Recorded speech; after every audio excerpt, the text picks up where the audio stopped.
नाज़रीन मैं तुसाना मेज़बान जमील अहमद। नाज़रीन खड़ी शरीफ विच चोरियां ने वारदातां दा बड़ा इंतहा तो ज़फ़ा हो चुकिया सी।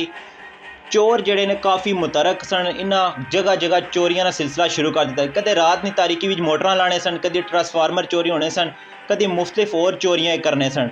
इस टाइम SHO थाना अफजलपुर राजा सदाकत अपनी टीम नाल एक जगह रेड किया है। दो चोर गिरफ्तार होए। इन्हां कोलों घर विचों शराब दियां खाली बोतलां, शीशा, असला भी बरामद होया है। इस टाइम साढ़े नाल दो नौजवान मौजूद हैं। इन्हां चोरियां कीतियां। इन्हां कोल पुछसां ये कित्थों चोरी करने सन और कितना माल इन्हां चोरी किया और चोरी करके माल कित्थे बेचने सन। तुसां माल चोरी करके कित्थे बेचने सन और कित्थों माल चोरी कीते? माल साबनी फैक्ट्री चोरी किया ते कबाड़िया ही दिता हुआ। ठीक है, कितना माल सी जो चोरी करने सो? तो तुसां राती केड़े टाइम चोरी करने सो? कोई पहले प्लान श्लान बनाने सो? नहीं, 8 बजे चोरी की है।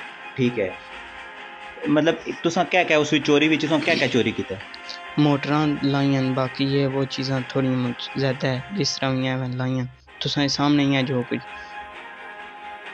तुसां उत्थे कितनी दफ़ा चोरी की है और भी किसी जगह चोरी की है या साहब अपनी फैक्ट्री विच सिर्फ चोरी की? इत्थे चोरी की है पर 2-3 बारी वारदातां कीतियां। ठीक है, तुसां उस विच क्या क्या चीज़ां चुकियां और चुक्या वो कुत्थे केड़े कबाड़िए बेचने रे?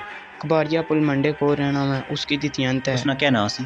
नाम ही को नहीं पता। ठीक है, तो उसकी पता सी कि तुसां चोरी ना माल बेचने? जा तुसां उसकी दसने सो? जा ते चोरी भी तुसां क्या क्या चोरी कीता? उत मोटरां लाइयां ते थोड़ा जिहा लोहा सी। जो लोहा आना ये लाया सी। पुलिस ने रेड किया है। तुसां ने करो शराब दियां बोतलां खाली बरामद होई हैं, शीशा भी बरामद होया है और तुसां ने करो कोई पिस्तौल वगैरह असला वगैरह जेडे बरामद होया बाकी? जी हाँ। ठीक है, वो कित्थों जांदा सी? पिस्तौल मिलिया सी। ठीक है, कित्थों मिलिया सी? रोड ने किनारे तो। ते शराब दियां बोतलां कित्थों आंदियां वो किधर? वो कोई पता नहीं। तुसां कोल बोतलां बरामद होई हैं? ओ यहाँ से इन पर वो मी नहीं पता क्या वो चीज़ होनी है, मैं नहीं तक कहती। ठीक है, तुसां बाकी शीशा बरामद होया मैं मनना। ठीक है, तू कल्ला चोरियां करना सी ते नाल कौन है? ये नाल यार दोस्त है। ये भी नाल चोरियां करना सी? जा ये तेरे नाल मुलव्वस सी सारे इस मामले च? जा। अच्छा सज्जन, तू भी चोरी करना सी और क्या क्या चोरी करने सो? ते तुसां नाल और केड़ा ग्रोह है जेड़ा चोरियां करने सो?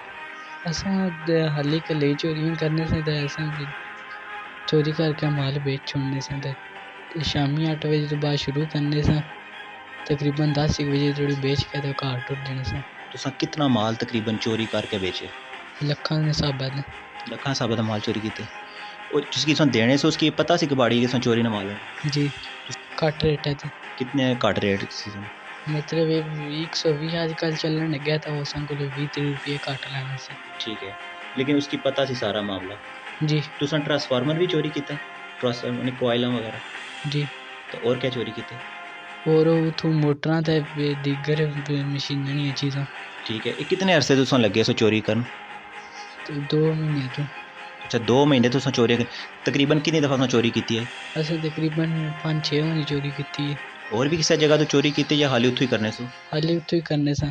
तुसां इस चोरी विच तुसां कार वाले भी मुलव्वस सन या कल्ले ही सो? असां कल्ले सा घरैआह्लें कौन सी पता।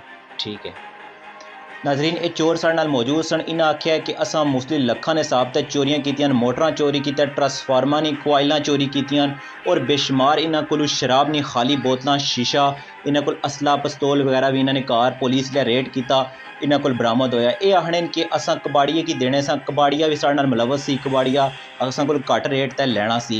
नाजरीन इस टाइम खड़ी शरीफ विच चोरियां ने काफ़ी वारदातां हो चुकियां सन।